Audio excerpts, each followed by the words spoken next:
কাজ শেষ করতে করতে ট্রেনের একটা শিডিউল ছিল 5টা 39-এ। আমি যে জায়গাতে ছিলাম সোনাপুর বাজারে, ওইখান থেকে গিয়ে ট্রেনটা ধরা সম্ভব হতো না। সেজন্য সোনাপুর বাজার থেকে চলে আসলাম নাটোর বাইপাসে। তো এইখান থেকে ঢাকার গাড়িগুলা এভেলেবেল পাওয়া যায় এই বাইপাস থেকে।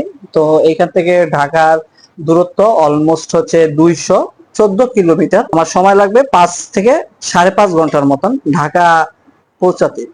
যেহেতু রেলের যে শিডিউলটা ছিল সেটা মিস হয়ে গেছে, এখন যে বাইপাস থেকে যাবে হচ্ছে মহাখালী, সেই গাড়ির একটা টিকিট কাটলাম, যেটা হচ্ছে একতা পরিবহন। আর এই গাড়িটার টাইম হচ্ছে 7:30টায়।